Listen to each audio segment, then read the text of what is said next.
So hello dear students, welcome back to this session of ICT Virtual Classroom। ICT Virtual Classroom के session में आप सभी का एक बार फिर से स्वागत है। आज की क्लास में बात करने जा रहे हैं क्लास 11 सब्जेक्ट फिजिक्स कक्षा 11 विषय भौतिक विज्ञान। अपनी प्रीवियस क्लासेस में हम लोग डायमेंशनल एनालिसिस के ऊपर बात कर रहे थे। डायमेंशंस के ऊपर हम लोग सीख रहे थे, समझ रहे थे चीज़ों को, और हमने मूल राशियों के मात्रक और उनकी विमाओं के बारे में बात करी थी। आज की क्लास में हम लोग पूर्ण रूप से व्युत्पन्न भौतिक राशियों यानी कि डिराइव्ड फिजिकल क्वांटिटीज के ऊपर बात करेंगे। इनके डायमेंशन किस तरीके से निकाले जाते हैं, इनको पहले तो मैं आपको सिखाऊंगा भी, और उसके बाद आप इनमें प्रैक्टिस करेंगे भी, आप निकाल के बताएंगे भी। काफी सारी राशियों के आज डायमेंशन हम लोग फाइंड आउट करने जा रहे हैं। तो अपना पूरा ध्यान सामने स्क्रीन पर लगा के रखेंगे। पूरा जो भी हमारा ये सेशन रहेगा इसमें आपको पूरा ध्यान लगाना है, पूरे अच्छे तरीके से कॉपी में नोट डाउन करना है। जो चीज यहाँ से बताई जाएगी उसको आपको सॉल्व भी करना है, ठीक है। तो ध्यान सामने स्क्रीन पर लगा कर रखेंगे। हम चलते हैं स्मार्ट बोर्ड की स्क्रीन पर। चलिए, तो व्युत्पन्न भौतिक राशियों के मात्रक लिखने से पहले हमें पता होना चाहिए मूल भौतिक राशियों के मात्रक। क्या पता होने चाहिए हमें? मूल भौतिक राशियों के मात्रक। तो मैंने आपको 7 मूल भौतिक राशियों और पूरक भौतिक राशियों के मात्रक बताए थे, है ना, जिसमें से ये है हमारी मूल भौतिक राशियां: द्रव्यमान, लंबाई, समय, ताप, विद्युत धारा, ज्योति तीव्रता और पदार्थ की मात्रा। हमको इसमें से बस ये 3 की जरूरत पड़ेगी। फिर से बता देता हूँ, द्रव्यमान, लंबाई और समय की। एम, एल और टी की हमको जरूरत पड़ेगी अभी फिलहाल, ठीक है। जो हम डायमेंशन अभी निकालना सीखेंगे स्टार्टिंग में, उनमें हमको एम, एल, टी की आवश्यकता पड़ेगी। हालांकि ये सारी की सारी मूल भौतिक राशियां होती हैं। तो स्टार्टिंग करते हैं हम, और स्टार्टिंग में सबसे पहले अगर मैं आपसे बात करूं तो हम बात करते हैं पहली व्युत्पन्न भौतिक राशि, जिसका नाम है क्षेत्रफल, एरिया।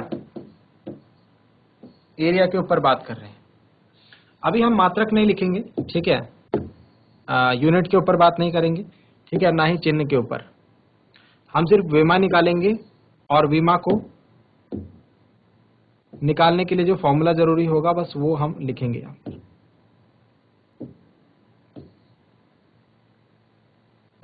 ठीक है। तो व्युत्पन्न भौतिक राशि, सूत्र क्या होता है उसका, और उसकी विमा निकालनी है हमको, ठीक है। विमा से मात्रक कैसे लिखते हैं वो मैं आपको बता दूंगा बाद में। विमा से मात्रक कैसे लिखते हैं वो हम आपसे बात कर लेंगे बाद में, ठीक है। चलिए, तो सूत्र क्या होता है भाई? क्षेत्रफल का जो फॉर्मूला होता है वो आप जानते हैं, लंबाई गुणा चौड़ाई, L इंटू बी होता है, ठीक है। सूत्र क्या होता है? लंबाई गुणा चौड़ाई होता है, ठीक है। अब लंबाई और चौड़ाई की जो विमाएं होती हैं, दोनों की विमाएं क्या होती हैं? दोनों की विमाएं होती है L और L। बताया था ना, लंबाई हो चाहे चौड़ाई हो चाहे ऊंचाई हो, दोनों की विमा क्या होती है? L। तो विमा क्या हो जाएगी? लंबाई की भी L और चौड़ाई की भी L, तो L इंटू एल। और L इंटू एल जब आप सॉल्व करेंगे तो विमा क्या आ जाएगी इसकी? L square. तो क्षेत्रफल की जो विमा होती है क्या होती है? L square. कैसे निकल के आई? समझ में आ गया? गुड। सेकंड देखिए, सेकंड इसी तरीके से देखेंगे, आयतन यानी कि वॉल्यूम। आयतन यानी कि वॉल्यूम। वॉल्यूम का फॉर्मूला होता है लंबाई गुणा चौड़ाई गुणा ऊंचाई, या फिर क्षेत्रफल गुणा ऊंचाई, ये भी हम बोलते हैं इसको। तो किस तरीके से बनाएंगे? लंबाई की विमा भी L, चौड़ाई की विमा भी L, चौड़ाई की विमा भी L, और ऊंचाई की विमा भी L। L की 3 बार गुणा तो L क्यूब, L की 3 बार गुणा तो L क्यूब। अब समझ में आ रहा होगा। चलिए नेक्स्ट देखते हैं। आयतन के बाद हम बात करेंगे यहां पर चाल के ऊपर। चाल के ऊपर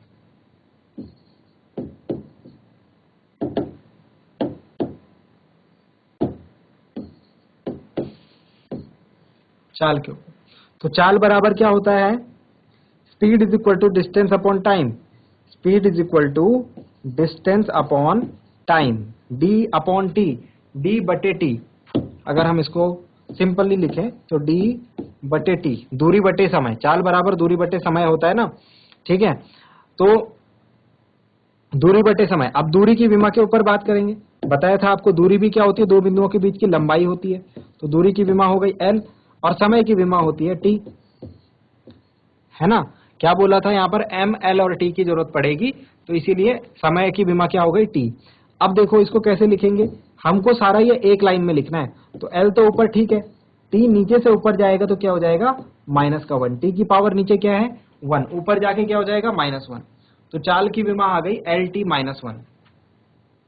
नेक्स्ट देखेंगे वेग की विमा, वेलोसिटी, तो वेलोसिटी बराबर होता है विस्थापन बटे समय, वेग बराबर होता है विस्थापन बटे समय, डिस्प्लेसमेंट अपॉन टाइम।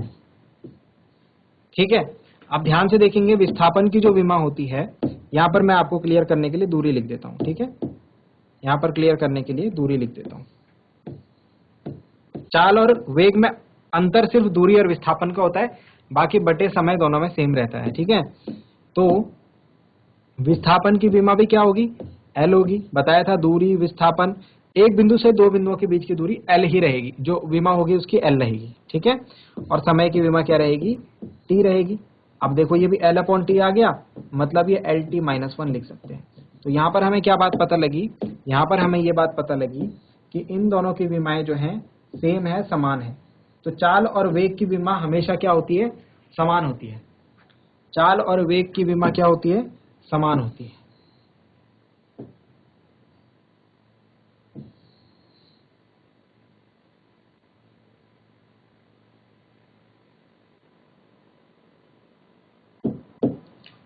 चाल और वेग की विमा क्या होती है, समान होती है।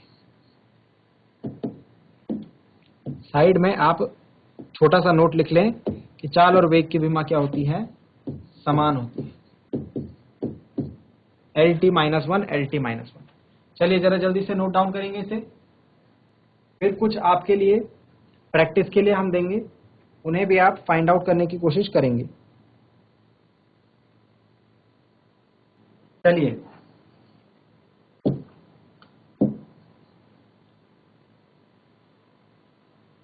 अब कुछ अन्य भौतिक राशियों के मात्रक हम लिखते हैं यहाँ पे। चलिए, तो मैं कुछ आपको प्रैक्टिस करने के लिए दे रहा हूं, इसके लिए मैं आपको टाइम दूंगा और आप इनके सॉल्व करके मात्र जो विमाएं हैं वो बता सकते हैं। 5वें नंबर पर आ जाएगा संवेग। तो मैं व्युत्पन्न भौतिक राशि का नाम और उसका सूत्र दोनों आपको लिख के दे रहा हूं। ठीक है, संवेग का फॉर्मूला होता है द्रव्यमान गुणा वेग, mass into velocity, P is equal to mv। ठीक है, नेक्स्ट है त्वरण।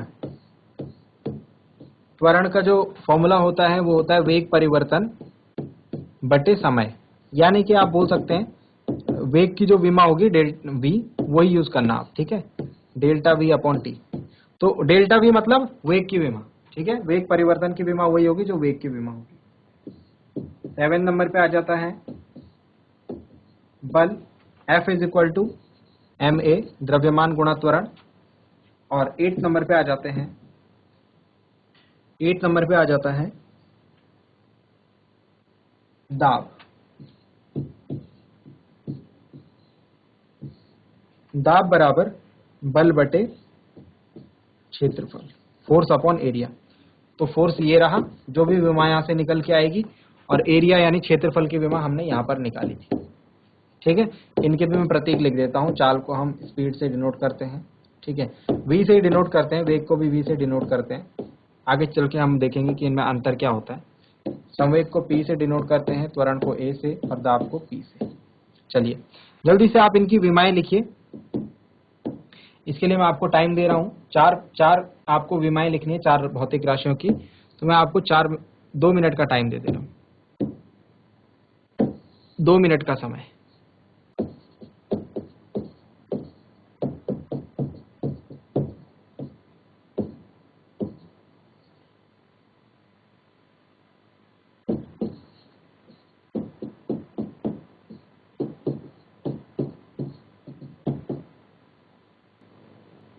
चलिए, तो अब हम इनकी विमाएं लिखते हैं। सबसे पहले संवेग के ऊपर, सबसे पहले बात करते हैं संवेग के ऊपर। तो द्रव्यमान गुणा वेग, द्रव्यमान की विमा की अगर बात करें तो होती है कैपिटल M, और वेग की विमा हमने अभी जस्ट फाइंड आउट करी थी, क्या होती है, LT -1। तो वेग की जगह पर लिख देंगे LT-1। तो कोई दिक्कत नहीं, अगर आपको याद ना हो स्टार्टिंग में तो कोई समस्या नहीं है, मैंने आपको निकालनी बताई है, आप निकाल सकते हैं। तो इनको हमको एक साथ लिखना होता है, m अकेला है, l अकेला है, t अकेला है -1 के साथ, तो MLT-1 हो जाएगी संवेग की विमा। त्वरण की विमा के ऊपर बात करते हैं। त्वरण बराबर वेग परिवर्तन बटे समय। बोला कि वही विमा वेग की होगी जो वेग परिवर्तन की होगी, या फिर वेग परिवर्तन और वेग की विमाएं एक जैसी होंगी, ठीक है, बटे समय क्या हो गया t। अब ध्यान दो, यहाँ पे थोड़ा सा सॉल्व होगा। देखो L तो L ही रहेगा, अकेला है, ठीक है, ये t नीचे से ऊपर जाके -1 हो जाएगा और ऊपर ऑलरेडी -1 है, तो -1 क्या हो जाएगा, -2 हो जाएगा भाई। ध्यान देंगे, थोड़ा सा कैलकुलेशन यहाँ पर आपको करनी होगी। अच्छा, द्रव्यमान की विमा m, बल के लिए लिख रहे हैं आप, और a मतलब त्वरण। त्वरण की विमा अभी अभी निकाली, कितनी होगी, LT-2। तो क्या हो जाएगी बल की विमा, बल की विमा हो जाएगी, फोर्स की डायमेंशन हो जाएगी MLT-2। बात करते हैं दाब के लिए। दाब बराबर बल बटे क्षेत्रफल। तो बल की विमा अभी अभी हमने निकाली है, क्या आई है, MLT-2 बटे क्षेत्रफल। क्षेत्रफल की विमा निकाली थी हमने, कितना आया था, L स्क्वायर, ठीक है। अब थोड़ा सा कैलकुलेशन करेंगे भाई। M और T तो कोई दिक्कत नहीं, M और T तो अकेले हैं, बस ये L जो है ऊपर 1 है और नीचे 2 है, तो नीचे से 2 ऊपर जाके -2 हो जाएगा, और -2 और ऊपर का 1 कितना हो जाएगा, -2 और 1 कितना हो जाएगा, -1, तो L की पावर आ जाएगी फाइनली -1। तो जो भी आप पावर लिख रहे हैं, अगर आपको सॉल्व करने में, कैलकुलेट करने में दिक्कत हो रही है तो रफ में कैलकुलेट करें और फिर लिखें। तो हम बात करते हैं संवेग की विमा। संवेग की विमा होगी MLT-1, त्वरण की विमा LT-2, बल की विमा MLT-2, दाब की विमा F/A फॉर्मूला से ML-1T-2। जल्दी से नोट डाउन करें इन विमाओं को, फिर कुछ और इंपॉर्टेंट विमाएं हम लोग फाइंड आउट करेंगे। तो आप देख रहे होंगे, आप इन भौतिक राशियों की विमाएं खुद से फाइंड आउट कर सकते हैं, ठीक है, खुद से आप कैलकुलेट कर सकते हैं।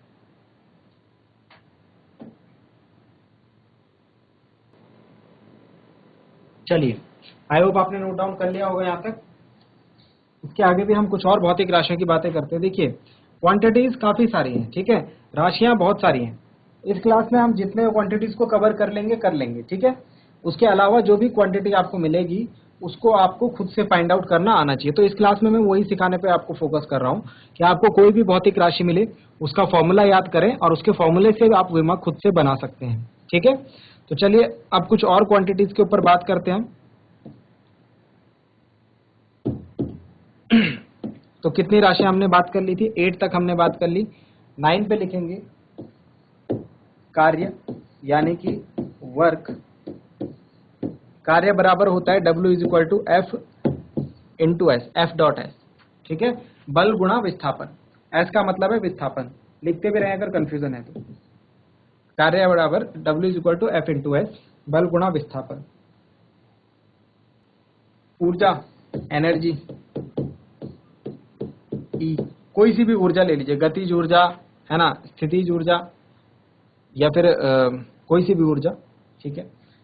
इसके अलावा 11 कोई सी भी ऊर्जा, ठीक है। गतिज ऊर्जा की बात करें या फिर स्थितिज ऊर्जा की बात करें।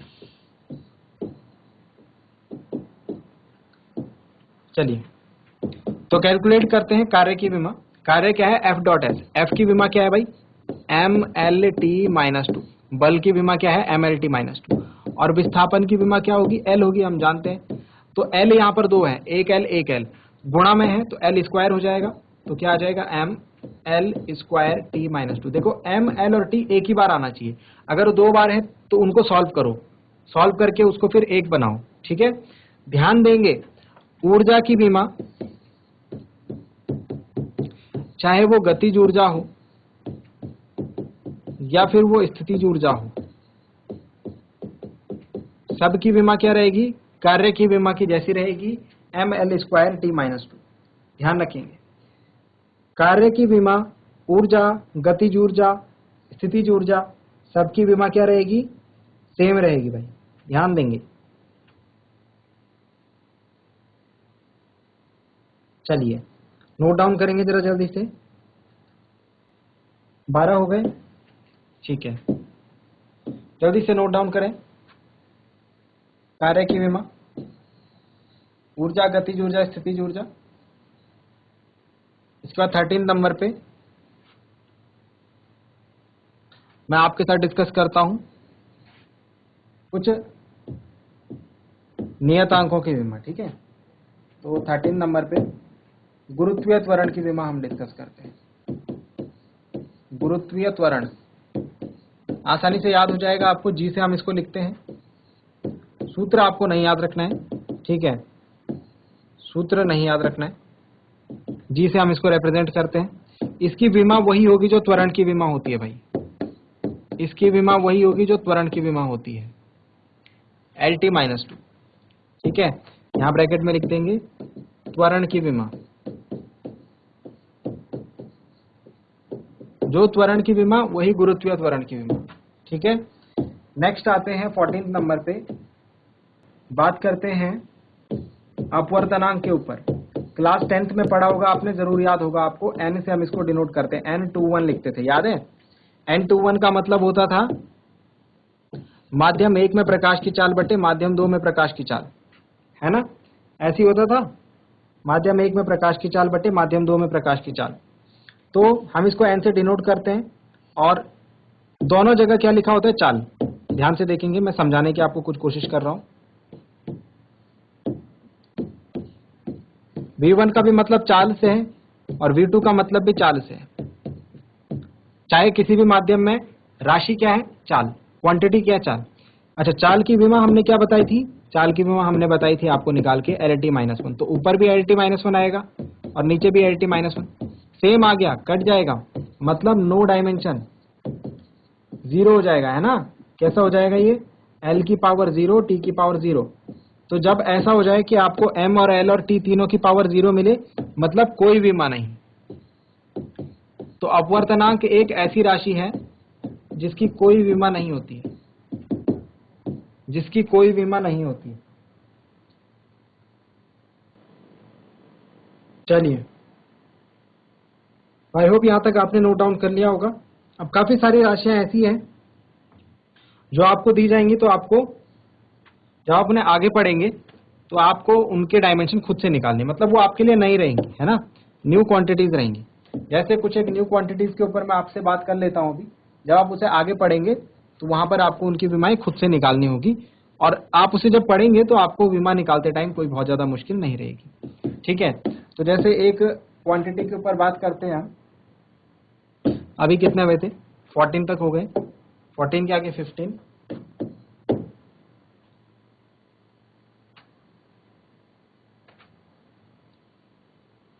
मोमेंट ऑफ इनर्शिया की बात करते हैं, बलागुण की।